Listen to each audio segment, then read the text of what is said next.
So this album was recommended to me by Mr. Reloaded, you know, this guy.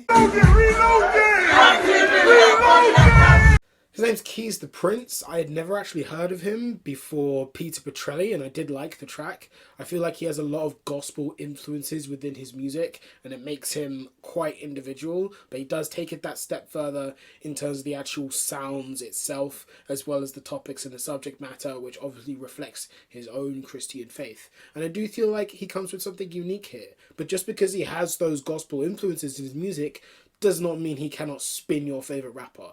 And this album really does show that. Keys the Prince, Nothing Else Matters.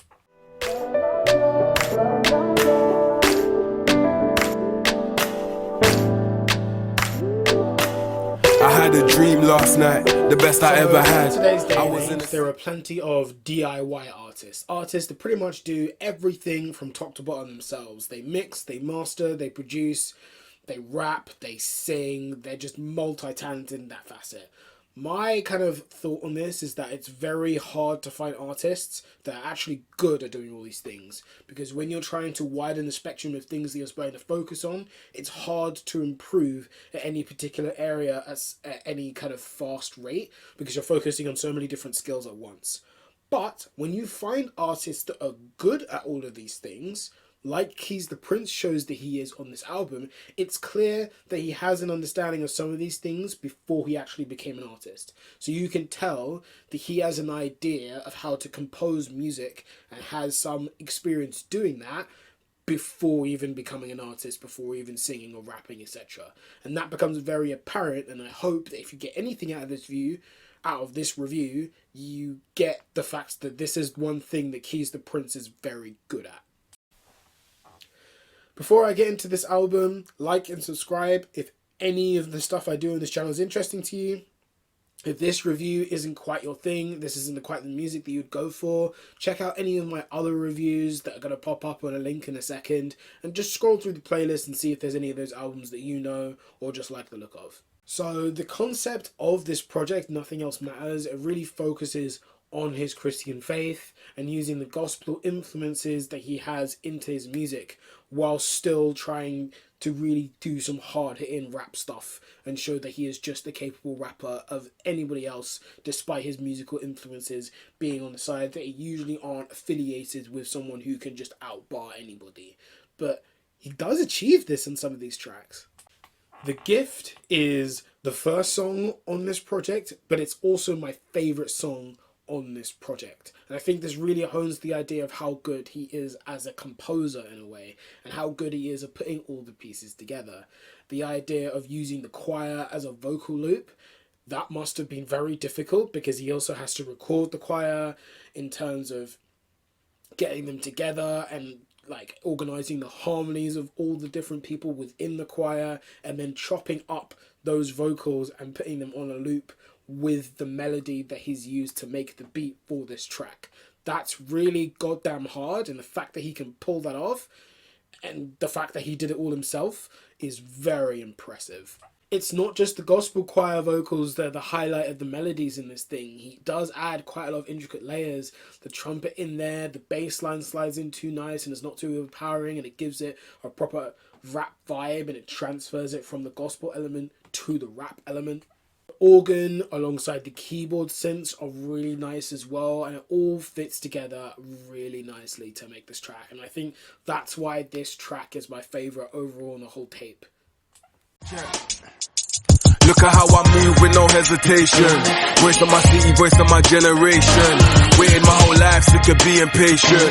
Gotta be the one to change the situation. Growing up, we didn't have no vacation. Mama overworking just to make the payment. Keys has got some really tight flows on this thing, and he's got some pretty clever punchlines on there as well. It fits in with the theme, it fits in with his personality, but it's also like, Jesus Christ, that was a bar. One of the bars that really stood out for me in this song is, God's time is the best if you ask me. They had to mold clay to get Ali. I think that was a really cool line. I think that kind of goes into anyone who understands depths of Christianity and the Bible, etc. In the Bible, supposedly men were made out of clay. Clay, Cassie is clay. You had to mold clay in order to get Ali, as Muhammad Ali. is his name after he became a Muslim and changed his name from Cassius Clay to Muhammad Ali. So I think that bar was really, really cool. I was really impressed. And I feel like there's plenty of really clever lines like this across this whole tape, never mind just this song.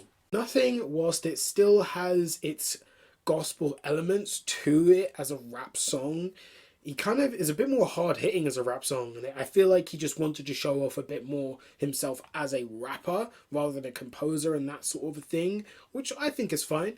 I think he still has some clever lines in there as well that aren't too cliche, but kind of takes things that people would usually say in rap songs and kind of flips it in a slightly different way. So tables turn because I flipped them. That was a kind of nice one that I found in there. And there are lines dotted around like that all over this thing. I do feel like his flows are pretty tight on this as well and can be quite intricate, and the delivery of the lines is pretty good even with the flows and how tricky they can be at points. I think he does a really good job with it. I don't think He's the Prince has the most amazing singing voice ever. I feel like it's functional in terms of the singing on this hook. It's not great, but it does the job. But I do like how the choir harmonies underneath his vocals in terms of the singing on the hook, it does very much compliment him. So I am definitely going to give him that. But I will say, I don't think vocally in terms of singing he's the best, but in terms of vocal ability and how cleanly he hits notes and that sort of thing. But I do think it's functional. I still think it works. I don't think it's that bad that it completely distracts from the track or ruins it. Rappers impressed like shit them. Better mind out cause my lyrics might hit them. This track might just kill another rapper and I know that the scene won't miss them. I worry about this, I worry about that, I worry about nothing, I worry about that. Even then, Keys takes some time to just let the choir shine and kind of have their own thing going on. There's 2 tracks on here where it's literally just him composing the choir itself and just letting the choir have the spotlight, and I think that's really nice. Songs like So Good, So Great, songs like that, I really enjoyed. Personally, I'm not that into it simply because I'm not necessarily religious myself. I don't necessarily have a Christian faith like that, but I can appreciate great vocals when I hear it. So yeah, I can definitely appreciate that in terms of the music itself and how talented you have to be to put that together, and the voices that I'm hearing, it's just beautiful, and the way the harmonies come together is really nice. Party is one where he does have stills, yet again, some of the more gospel influences, but the song concept's pretty different. And even though he's singing on the hook and in quite a lot of other places in this track, I feel like the vocal performance was just a lot better. I feel like his vocal ability, I feel like at this point, maybe I misjudged previously in terms of where his vocal ability is at. He does have a little something here. I do feel like he's a lot cleaner, he's a bit more powerful in his voice as well, and he does give a better performance on this one. But I feel like the song concept is kind of weird with everything that's going on with the project as a whole. It's like, it's a party vibe tune, like, yes, you just want to party and kind of girls in decadence, but I feel like it doesn't really fit with everything else that's going on in the project. It's very weird. Sonically it sounds good, but in terms of the song concept, it's just very odd. And I'm like, why is this song here?